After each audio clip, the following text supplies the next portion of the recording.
اب یہ بھٹکنے کی سزا پھر یہ ہے کہ اس پہ شیطان مسلط کر دیا جاتا ہے. اگر وہ بھٹک کے واپس آ جائے گا تو شیطان بھی واپس چلا جائے گا. تو یہ کوئی خدا نے ابدی طور پہ نہیں مسلط کر دیا, یہ آپ کے رویے کے طور پہ, سزا کے طور پہ مسلط کیا. You deserve that, but if you come out of that, آپ لیٹ سے کسی وجہ سے آپ کو احساس ہو جاتا ہے کہ میں نے خدا کو بھلا دیا تھا اور مجھے واپس آنا چاہیے, تو ایسا نہیں ہے کہ وہ شیطان پھر بھی رہے گا. وہ تو صرف یہ بتا رہے ہیں کہ جب تک آپ خدا کو بھلائے بیٹھے رہیں گے اور آپ نے اس کو اپنا وتیرہ بنا لیا اور آپ نے فیصلہ ہی کر لیا, تو پھر میں اس کو پنش کروں گا ایسے کہ پھر وہ آپ کو اور گمراہ کرے گا. لیکن اگر آپ لوٹیں گے تو خدا کہتے ہیں میں بھی لوٹ جاؤں گا. تو یہ کوئی ابدی چیز نہیں ہے. اچھا, میرا وہ ایک جاوید صاحب نے ایک کوشچن بیچ میں پوچھا تھا, تو اس میں ہم یہاں, میں بھی کیلگری البرٹا میں رہتا ہوں, تو یہاں ہم جب جمعے کے خطبے میں جاتے تھے پینڈیمک سے پہلے, تو جو اسکول آف تھاٹ یہاں امامس کا ہے, تو وہ تو یہ بھی یہاں تک بھی کہتے تھے کہ جمعے کو درود شریف زیادہ پڑھیں, اور درود شریف جو ہے وہ حضور صلی اللہ علیہ وسلم کے ہاں پہنچتا ہے, اینجلز ان کو پہنچاتے ہیں اور پھر کچھ جواب دیتے ہیں پرسنلی. تو میرا تو یہ بھی ظاہر بات میری ذہن سے لگتی نہیں تھی, لیکن آپ اگر اس کو فردر کلیریفائی کریں تھوڑا. اور دو باتیں الگ الگ ہیں. ایک یہ ہے کہ آپ قبر پہ جائیں اور قبر میں آپ دعا کریں اور آپ لوگوں کو کہیں جی کہ وہ تو آپ کی بات سن رہے ہیں, یہ بالکل اور بات ہے. ایک یہ بات ہے آپ نبی صلی اللہ علیہ وسلم کے لیے جنرلی دیکھیں, ہم نماز میں درود پڑھتے ہی ہیں نا, تو وہ درود ابراہیمی جو ہے بیسکلی وہ پیغمبر, درود فارسی کا لفظ ہے, فارسی میں درود کہتے ہیں پیغمبر کی دعا کے لیے. دعا کو فارسی میں درود کہتے ہیں, یہ اردو میں بھی اب استعمال ہو گیا لیکن اوریجنلی پرشین کا ورڈ ہے which means supplication for the prophet. تو یہ محض دعا ہے.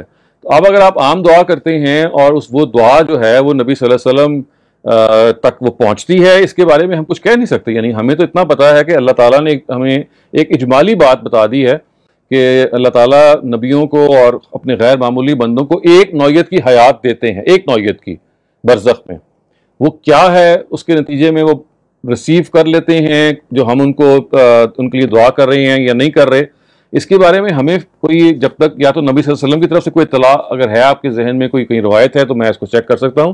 ادروائز جس چیز نے ہمیں قرآن مجید نے ہمیں جہاں پہ روک دیا گیا یا بتایا ہے وہ یہ ہے کہ پیغمبر جو ہیں وہ اپنی مسکن میں جو برزخ میں ہے ان کو ایک نوعیت کی حیات حاصل ہے, وہ اللہ تعالیٰ کی عنایات پا رہے ہیں. یرزقون کے الفاظ آتے ہیں, ان کو رزق جو ہے عربی زبان میں بلیسنگز کے لیے آتا ہے, عنایات کے لیے آتا ہے.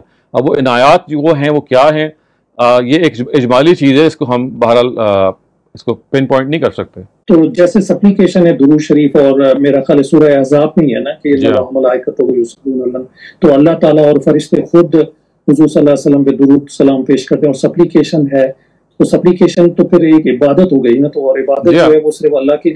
بالکل ایسے ہی ہے, اور وہ تو خاص طور سے اس وقت کہا جا رہا تھا کہ جب نبی صلی اللہ علیہ وسلم موجود تھے زندہ. اور وہ سورہ احزاب میں جو یہ واقعہ جہاں پہ بیان ہوا ہے کہ منافقین کے رویے کے مقابلے میں بیان ہو رہا ہے کہ منافقین تو یہ کرتے تھے اور اس کے بدلے میں اللہ پیغمبر اللہ اور اللہ تعالیٰ کے جو بندے ہیں وہ پیغمبر کے ساتھ یہ تعلق رکھتے ہیں. Moving on to the written questions, the first one asks, what is the promise that Satan made which was mentioned in today's verse? I could not understand the question. Could you repeat it, please? What was the promise that Satan made in today's verse? تو وہ تو دیکھیں قرآن مجید میں جگہ جگہ پہ بیان ہوا ہے. وہ یہ تھا کہ شیطان نے یہ کہا تھا کہ اگر آپ مجھے مہلت دے دیں گے, مطلب if you don't punish me now, کیونکہ دیکھیں اسے سجدے سے انکار کر دیا تھا, خدا کا نے جو حکم دیا تھا, he did not follow God's directive and God actually wanted to punish him and maybe just کہتے ہیں نا کہ ختم ان کو کرنا چاہتے تھے. شیطان نے کہا کہ نہیں, آپ مجھے مہلت دے دیجئے and if you give me respite so I will یہ لوگ جو ان کو آپ بڑا سمجھتے ہیں کہ یہ فن خان ہیں, بڑے نیک لوگ ہیں, انہی کو میں گمراہ کروں گا.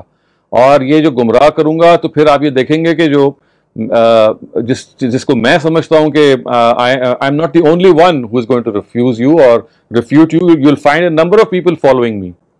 اور اس کے نتیجے میں اگر آپ یہ سمجھتے ہیں کہ I would be the only one, that's not the case, but just give me that chance. تو اللہ تعالیٰ نے کہا ٹھیک ہے, تمہارے پاس یہ چانس موجود ہے. اور یہ بھی ورڈز کہے تھے کہ وہ میرے سچے جو بندے ہیں وہ جو تمہارے دام میں نہیں آئیں گے, انا عبادی لیس لک علیہم سلطان, میرے جو خاص بندے ہیں, جو خاص بندوں سے مراد یہ جو مجھ پہ ہی توکل کریں گے, وہ تمہارے سے they will not be misled by you. You will only be able to mislead those people who themselves want to be misled. تو خود شیطان کا وعدہ یہ تھا کہ اس کو مہلت دی جائے گی تو وہ لوگوں کو گمراہ کرے گا. اور اللہ تعالیٰ نے اس کے جواب میں یہ کہا تھا کہ میں تمہیں مہلت دیتا ہوں تم میرے بندوں کو جو میرے خاص بندے ہیں جو مجھ پہ ٹرسٹ کریں گے تم ان کو گمراہ نہیں کر سکو گے, تم انہی کو گمراہ کر پاؤ گے جو خود گمراہی کو چوز کریں گے. Hey, Dr. Salim. The next question is, the participant asks that they cannot understand the difference between the things that are sins and the things that are haram. Are all sins haram? دیکھیے sons اور جو گناہ یا حرمت جو ہے نا یہ تو کیٹیگریز الگ الگ ہے. حرمت کا تو مطلب یہ ہے کہ فلاں چیز فوربڈن ہے. فوربڈن ہونے کے نتیجے میں اگر if you start doing it تو وہ ایک گناہ بن جائے گا. سمجھے نا؟ دیکھیے میں فار ایگزامپل آئی سے کہ کنزیومنگ لکر از حرام, از فوربڈن. تو when I consume liquor I do something which is forbidden and hence I indulge in a sin. تو sin کی جو انڈلجنس ہے یا برائی جو ہے وہ حرام کام کرنے سے پیدا ہوتی ہے. یعنی حرام is just a category. Sin is when you do that, I mean when you violate that category, you do something which you were not supposed to do. اب آپ نے گناہ کا ارتکاب کیا. This is from Dr. Zain Kashmiri. یہ تھا کہ میں نے آپ کے یہاں سے جو ایک متواتر کی ایک ڈیفینیشن سنی تھی, تو آپ نے کہا اسلاف کی یہاں ایک ڈفرینٹ ڈیفینیشن تھی اور جب خطیب بغدادی رحمہ اللہ آئے اس وقت ایک ڈفرینٹ ڈیفینیشن تھی. تو اسی کے بارے میں مجھے سننا تھا کہ یہ اسلاف کی یہاں جو آپ نے کہا کرتے تھے کہ آپ نے کہا کہ نسل بر نسل جو لوگ اس خبر کو لاتے تھے تو اسی کو متواتر کہا جاتا تھا. پھر خطیب بغدادی کے ٹائم سے ہی کیا یہ ڈفرینٹ یہ جو ایپسٹیمولوجی چینج ہوگی, کیا اس کے بارے میں آپ کچھ بتا سکتے ہیں سر؟ تو میں نے اصل میں یہ سمجھانے کی کوشش کی تھی کہ تواتر جو ہے جو فقہا کا تواتر ہے, فقہا کا مطلب ہے جو جورسٹ ہیں, اصل تواتر وہ ہے جس میں اصل میں مطلب یہ ہوتا ہے کہ ایک بہت بڑی تعداد جس کا جھوٹ پہ جمع ہونا ناممکن ہے, جب نسلاً بعد نسلاً وہ کوئی چیز ٹرانسمٹ کرے تو دیٹ گیو سرٹیٹیوڈ, یعنی اس کے نتیجے میں وہ غلطی پہ کھڑی نہیں رہ سکتی. یہ اصل تواتر ہے. یہ اس کا تعلق اسلاف سے نہیں ہے بلکہ آپ کہہ لیجئے کہ یہ وہ تواتر ہے کہ جس کو جورسٹ نے یا جو ہمارے فقہا تھے انہوں نے اس کو ایسے ڈیفائن کیا. اس کے مقابلے میں محدثین کا ایک گروہ پیدا ہوا اور یہ ہم اس وقت اس کو نہیں ایگزیکٹلی نشان زد کر سکتے کہ وہ کب پیدا ہوا. خطیب نے تو اس کو بیان کیا ہے, whether he himself was one of them or not یہ تو ہم نہیں کہہ سکتے. خطیب کے نے جو اپنی کتاب ہے الکفایہ فی علم الروایہ, اس میں علم حدیث پہ چونکہ وہ کتاب ہے تو وہ انہوں نے بیان کیا ہے کہ ایک ایسا گروہ بھی ہے کہ اگر روایت لیٹ سے 10 لوگ بیان کر رہے ہیں یا 12 لوگ بیان کر رہے ہیں تو انہوں نے راویوں کی تعداد گن کے یہ کہا کہ بھئی یہ تعداد تواتر تک پہنچی ہوئی ہے, لہٰذا یہ بھی اس کو بھی ہم متواتر کہیں گے. تو یہ تواتر ہے جو ایک مختلف تواتر ہے, اس کو ہم کہتے ہیں محدثین کا تواتر. یہ وہ اس تواتر سے مختلف ہے جس میں ہم یہ کہتے ہیں, جس میں ہم افراد کو نہیں گنیں گے. وہاں تو ہم کہیں گے کہ اتنی بڑی تعداد منتقل کر رہی ہے کسی چیز کو کہ جس کا جھوٹ پہ جمع ہونا ممکن نہیں ہے. محدثین نے یہ کہا کہ جیسے ہم تعداد کو اگر فرض کیجئے اسرٹن کر لیں تو انہوں نے اسرٹن کرنے کی کوشش کی. انہوں نے کہا جی کچھ لوگوں نے کہا 10, کسی نے کہا 20, تو وہ تعداد کو انہوں نے ایک لحاظ سے لمٹ کر دیا. اور یہ تعداد ظاہر ہے اتنی بڑی تعداد تو نہیں ہے جو جھوٹ پہ جمع نہیں ہو سکتے. تو یہ ایک نئی ڈیفینیشن تھی جو انہوں نے تواتر کی دی اور یہ محدثین تک ہی ہے. فقہا کی جو ڈیفینیشن ہے سے بالکل مختلف ہے. اور میں جس چیز کو ایکسپلین کر رہا تھا جس میں شاید قرآن مجید یا حدیث کے جو نشستیں ہوئی ہیں, میں فقہا کے تواتر ہی کو مراد لے رہا تھا, جس سے مراد نسلاً بعد نسلاً کسی چیز کو منتقل کرنا. ایک سب کوشچن ہے, آپ نے ایک چیز کہی تھی کہ علت یہ ہوتی ہے جو محدثین کے یہاں جو بھی تواتر ہوتا ہے اس میں بھی ایک چیز ہوتی ہے, ایک فورتھ والا پوائنٹ ہوتا ہے علت. تو اس علت میں یہ کہا دیکھا جائے گا کہ یہ مت قرآن کے مطلب کنٹرڈکشن میں ہے, it should not be in contradiction with قرآن کریڈ. تو وہ چیز لکھی ہوئی ہے مگر تھیوریٹیکلی تو وہ لکھی ہوئی ہے, اپلائیڈ پارٹ میں محدثین یا کہ یہاں کیوں نہیں آئی ہے؟ یہ تھیوریٹیکل پارٹ میں تھی, یہ قرآن کے کریڈ کے خلاف نہیں جانی چاہیے, مگر اپلائیڈ پارٹ میں کیوں نہیں آئی, اس کی وجہ کیا تھی؟ دیکھیں وہ جو علت ہے جس کو ہم علل کہتے ہیں, جو 5ویں شرط ہے حدیث کی, وہ کوئی قرآن کے خلاف ہونا اس کو وہ خاص نہیں کرتے. وہ یہ کہتے ہیں کہ حدیث میں کوئی اگر ہڈن ڈیفیکٹ ہے, ہڈن ڈیفیکٹ کا مطلب ہے جو فوراً سامنے نہیں آتا, جیسے مثلا عبداللہ کا ورڈ آ گیا, اب that can be mistaken for so many Abdullah, کہ آپ نے غلط عبداللہ مراد لے لیا. تو اصل میں اب یہ ہوا کہ روایت کے اندر ایک جو اجمال تھا یا ایک چیز جو چھپی ہوئی تھی اس سے غلطی ہوگی. تو علل کا جو علم ہے یا علت ہے اس کا اس سے تعلق نہیں ہے کہ وہ قرآن کے خلاف ہے, وہ تو ایک الگ پورا جانرا ہے. یہ جو 5 آپ نے معیارات میں نے آپ کو شاید بتائے ہوں گے یا آپ نے پڑھے ہوں گے کہ عدل ہونا چاہیے, ضبط ہونا چاہیے, اتصال ہونا چاہیے, شذوذ نہیں ہونا چاہیے, علت نہیں ہونی چاہیے, یہ 5 معیارات ہیں. یہ بیسکلی روایت کے معیارات ہیں. اس کا تعلق قرآن یعنی یہاں قرآن مجید کے خلاف ہونا تو زیر بحث ہی نہیں ہے, وہ الگ سے دوسرے معیارات ہیں. یہ پانچوں کے پانچوں سند کے معیارات ہیں, یعنی سند کو ٹھیک ہونے کے. وہ جو یہ بات ہے کہ متن جو ہے وہ قرآن کے خلاف نہ ہو یا سنت کے خلاف نہ ہو یا اسٹیبلشڈ ہسٹری کے خلاف نہ ہو, وہ اس کے علاوہ الگ سے بیان ہوئے ہوئے ہیں. اسی وجہ سے یہ سوال ہمارے یہاں تاریخ میں ہمیشہ گردش کرتا رہا کہ محدثین نے یہ جو 5 معیارات بنائے ہیں اس کے اندر تو اصل میں متن زیر بحث نہیں آتا. تو اس کا جواب یہ دیا جانے لگا کہ نہیں, دیکھیے اگر آپ اس کو تفصیل سے اپلائی کریں گے, جیسے شذوذ کی وہ مثال یہ لیتے ہیں کہ اگر زیادہ جو کمزور راوی ہے, اگر جو کمزور راوی ہے وہ کم کمزور راوی زیادہ کمزور راوی کے مخالف کوئی روایت بیان کریں گے تو اس کو وہ کہتے ہیں یہ شاذ روایت, اس کو شذوذ کہتے ہیں. تو وہ کہیں گے اصل میں یہ ہو ہی تب سکتا ہے کہ وہ قرآن کے خلاف ہو. تو وہاں وہ کیا کرتے ہیں, اس کو انڈرسٹوڈ مان لیتے ہیں. لیکن اگر آپ میرا خیال ہے زیادہ تفصیل سے دیکھیں گے تو آپ کو نظر آئے گا یہ 5 معیارات جو حدیث کے جج کرنے کے ہیں, they are more related to the sanad. یہاں پہ وہ زیر بحث سے نہیں آتا قرآن, وہ اس کے لیے الگ ہے. جیسے خطیب بغدادی کا آپ نے چونکہ نام لیا, وہ اس کو بیان کرتا ہے اور وہ اچھی طرح سے تفصیل کرتے ہیں. تو وہ ہے متن کے معیارات, that they are actually separately mentioned. Next question is from Ashfaq. میرا کوشچن ہے وظیفے کے بارے میں, جو سوال کرنا چاہ رہی تھی کہ وظیفے کا بیک گراؤنڈ کیا ہے, کیا حضور صلی اللہ علیہ وسلم وظیفہ کیا کرتے تھے؟ کیونکہ ہم نے تو ہمیشہ اپنے بزرگوں کو وظائف وغیرہ کرتے ہوئے دیکھا ہے, کیونکہ یہ چیز کلیئر کرتے ہیں. دیکھیں نبی صلی اللہ علیہ وسلم کا جو وظیفہ ہے وہ ایک ہی تھا, قرآن. اور قرآن پڑھتے تھے, قرآن مجید سے تمسک اختیار کرتے تھے. جب کبھی پریشان وہ ہوتے تھے تو نماز 2 نفل پڑھتے تھے اور اللہ سے دعا مانگتے تھے. تہجد کی نماز میں اللہ تعالیٰ کے آگے گڑگڑاتے تھے. یہی بس, اس کو اگر آپ وظیفہ کہنا چاہیں تو یہی وظیفہ ہے. اس کے علاوہ ہمارے ہاں یہ جو اذکار پیدا ہو گئے ہیں کہ آپ آیت کریمہ کو پڑھیں یا فلاں یا سلاموں کی تسبیح پڑھیں یا مختلف اللہ تعالیٰ کے نام, یہ نبی صلی اللہ علیہ وسلم سے بالکل ثابت نہیں ہے. اور یہ بہت بعد میں دین میں داخل کیے گئے. نہ نبی صلی اللہ علیہ وسلم نے کبھی اس طرح کا کوئی وظیفہ کیا, نہ صحابہ نے کیا, نہ تابعین نے کیا. یہ بہت بعد میں دین میں داخل ہوئے. ہمارے جو اولین لوگ تھے ان کا وظیفہ صرف اور صرف قرآن مجید تھا. نبی صلی اللہ علیہ وسلم جب بھی کبھی پریشان ہوتے تو وہ 2 رکعت نماز پڑھ کے اللہ تعالیٰ سے دعا کرتے.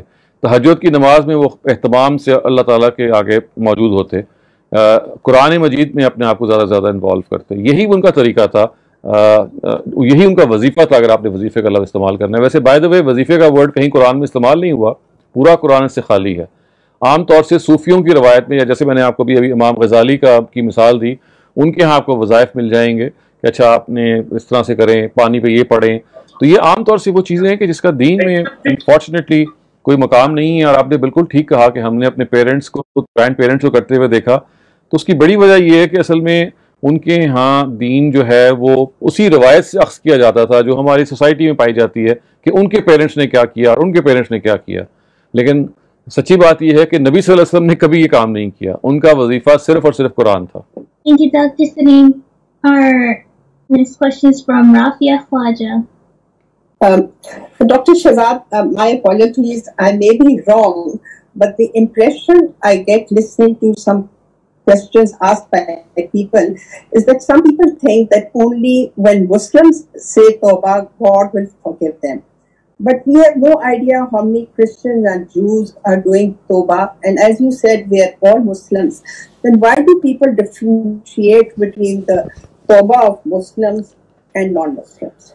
دیکھیں, people do a lot of things. I mean, you just cannot check people all the time. اس میں بیسٹ طریقہ یہ ہوتا ہے کہ اگر if they do something which is not according to your understanding, just ignore them. کیونکہ دیکھیں لوگ کہاں سے غلطی ان کو لگی ہے اس کے تو بہت سارے ریزنز ہیں. سوسائٹی کے اندر جس طرح سے بات چل رہی ہے, قرآن سے اس طرح سے رجوع نہیں ہے, ضعیف قصے کہانیاں ہیں, تو there are number of reasons. So I think better if we concentrate on our own understanding, and if there are people who we can convince and who can become an audience, تو ہم سے ضرور بات کریں. Otherwise اس تجزیے کا کوئی خاص فائدہ نہیں ہے کہ لوگ یہ ایسے کیوں بلیو کرتے ہیں. آبویسلی چونکہ قرآن مجید سے یا جیسے ہم کہتے ہیں نا کہ اوریجنل سورسز سے ان کا واسطہ نہیں ہوتا, تو پھر سنی سنائی باتیں ہوتی ہیں جو انسان بیان کرتا ہے, تو سورس تو یہی ہے اس کا. ڈاکٹر شناب, آپ کا تو یہی کہنا کہ they are all Muslims. So if we look at it that way, then God will forgive everybody who does Tawbah. دیکھیں بات وہ ہے کہ whether God will forgive everybody or not, it is something which God has to decide. خدا نے کچھ معیارات بتا دی ہیں البتہ قرآن میں, مثلا یہ بتایا کہ آپ اللہ کو مانیں, آخرت کو مانیں, اچھے اعمال کریں, جانتے بوجھتے حق کو نہ جھٹلائیں. یہ اگر آپ کر رہے ہیں تو اللہ تعالیٰ کہتے ہیں کہ لا خوف علیہم ولا ہم یحزنون, ایسے لوگوں کو اللہ تعالیٰ اپنے پیراڈائز میں لے جائیں گے. اب اسپیسیفکلی کون لوگ فال کرتے ہیں کس میں, دیٹ آئی کین ناٹ سے. یہ آبجیکٹیو معیارات اللہ تعالیٰ نے بتا دیے کہ میں فیصلہ کروں گا تو ان معیارات سے فیصلہ کروں گا, اور فیصلہ انہوں نے کرنا ہے. Our next question is from Imran Babar. Doctor صاحب میرا سوال, شروع کے کچھ سوال تھے, اس میں شاید مجھے ایسا امپریشن ملا کہ کہا گیا کہ شاید کوئی درود شریف نہیں پڑھنا چاہیے یا اس کی کیا حیثیت ہے. آپ پلیز واضح کریں گے درود شریف کی کیا حیثیت ہے؟ نہیں, میں نے تو یہ کہا ہے کہ وہ سوال اصل میں یہ تھا کہ درود کیا نبی صلی اللہ علیہ وسلم سنتے ہیں, تو اس کی میں نفی کر رہا تھا کہ یہ تو ہمیشہ کی کوئی تفصیل نہیں ہے کہ وہ سنتے ہیں جب آپ کی قبر پہ جاتے ہیں یا سلام کہتے ہیں. درود تو پیغمبر کے لیے دعا ہے, وہ ہمیں لازماً کرنی چاہیے, اور ہم اہتمام سے کیا ہم ہر نماز میں نہیں کرتے. اور یہ جو ہم نبی صلی اللہ علیہ وسلم کا جب نام آتا ہے تو ہم صلی اللہ علیہ وسلم کہتے ہیں نا, یہ خود درود ہے اصل میں. جب صلی اللہ علیہ وآلہ وسلم, یہ شارٹسٹ درود ہے کہ اللہ تعالیٰ تو ان پہ اپنی رحمتیں اور برکتیں نازل فرما. تو اگر آپ فرض کیجیے نماز میں کسی وقت کم بھی بول رہے ہیں تو آپ نبی صلی اللہ علیہ وسلم کا جب نام آتا ہے تو آپ محمد خالی نہیں کہتے یا نبی نہیں کہتے, اکثر ہم صلی اللہ علیہ وسلم کہہ دیتے ہیں, تو یہ خود درود ہے. تو درود تو ہمیں اصل میں نبی صلی اللہ علیہ وسلم کے ساتھ تعلق کا اظہار ہے, یہ اس چیز کا اظہار ہے کہ ہم ان کے وی فیل آور سیلز انڈیٹڈ ٹو ہم لاٹ, تو وہ تو ہمیں پڑھنا ہے ہر حال میں. اکثر جب ہم نارمل قبرستان میں بھی جاتے ہیں تو کہتے ہیں السلام علیکم یا اہل القبور, تو جب نبی اکرم صلی اللہ علیہ وسلم کے روضے پہ جاتے ہیں وہاں بھی کہتے ہیں السلام علیکم یا رسول اللہ. وہ دیکھیے وہ تو دو چیزیں الگ الگ ہیں نا. جب ہم نبی صلی اللہ علیہ وسلم کو کہہ رہے ہوتے ہیں تو ہمارا اس وقت عقیدہ ہی ہوتا ہے کہ وہ سن رہے ہیں. جب ہم قبرستان میں جا کے کہہ رہے ہوتے ہیں تو یہ اصل میں ان کو سنا نہیں رہے ہوتے, بلکہ یہ ایسے ہی ہے کہ جیسے ہم ایک خدا کے وعدے کے حوالے سے یہ کہہ رہے ہیں, دعا کر رہے ہوتے ہیں کہ اے اہل قبور جو ہم تم پہ سلامتی بھیج رہے ہیں. اور پوری بات یہاں ختم نہیں ہوتی, پوری بات یہ ہے کہ السلام علیکم یا اہل القبور انا انشاءاللہ بکم لاحقون, ان قریب ہم آپ کے پاس آنے والے ہیں, ہماری بھی انجام یہی ہونے والا ہے. تو گویا وہاں پہ ایڈریس اس لیے نہیں کیا جاتا کہ وہ آپ کی بات سن رہے ہیں, وہاں آپ ایک سچویشن کی طرف کر رہے ہوتے ہیں, سلامتی کی دعا مانگتے ہیں, اور یہ کہتے ہیں جی کہ ہمارا بھی ٹھکانہ بھی آپ ہی کے درمیان ہے. وہاں مقصد سنانا نہیں ہوتا, وہاں مقصد اپنے آپ کو یاد دہانی کرانی ہوتی ہے کہ ہم نے بھی ادھر ہی آنا ہے. تو اگر آپ نبی صلی اللہ علیہ وسلم کے پاس بھی جا کے فرض کیجئے اگر سلامتی کی دعا کے طور پہ کوئی بات کہتے ہیں تو بالکل کہہ سکتے ہیں آپ, لیکن اگر آپ کا عقیدہ یہ ہے کہ بھئی وہ سن رہے ہیں تو اس کے لیے پھر کوئی دلیل چاہیے, کیونکہ ہم قبروں کے والوں کو بھی نہیں سنا رہے ہوتے. وہاں بھی ہم السلام علیکم یا اہل القبور کہہ رہے ہوتے ہیں, وہاں کچھ سلام کر کے سنانا نہیں پیش نظر ہوتا کہ وہ سن رہے ہیں, سلامتی کی دعا اور اپنے آپ کو ریمائنڈ کروانا کہ we are going to join you very soon. Our next question is from Adila Asad.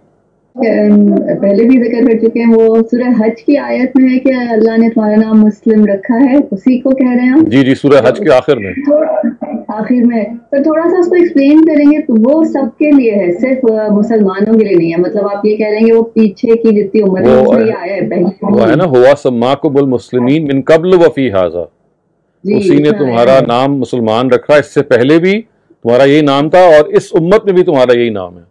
اس کا مطلب یہ کہ ہمیشہ سے آپ سب لوگ مسلمان ہی رہے ہیں. وہ اور امتوں کے لیے بھی ہو گیا. جی بالکل, مطلب انبیاء پیغمبروں کی, پیغمبروں کی جو امتیں ہیں سب کے لیے ہو گیا. آپ کو مجھے اس میں کنفیوژن تھا سر, کیونکہ وہ شاید میری پہلے بھی اس پہ ٹاپک پہ بات ہو چکی ہے, تو کسی لوگوں کا خیال ہے کہ نہیں وہ صرف مسلمانوں کے لیے ہے, کہ انہی کا جو مسلمان ہو گیا ان کا نام رکھا ہے. حضرت ابراہیم کے زمانے میں تو ابھی مسلمان پیدا ہی نہیں ہوئے تھے, اگر آپ ان لوگوں کی بات مان لیں. وہ تو نبی صلی اللہ علیہ وسلم کے زمانے میں پیدا ہوئے ہوں گے, اگر وہ ان کی بات آپ سمجھ لیں تو یہ کیسے ہو سکتا ہے؟ کم کہا گیا نا, ہوا سماکم, مخاطب وہاں پہ اس وقت موجود لوگ ہیں کہ اس نے تمہارا نام اس وقت بھی یہ رکھا اور پہلے بھی یہ رکھا. Thank you so much, Dr. Salim. That was the last question of the day. Thank you very much. So inshallah see you next week. Khuda Hafiz.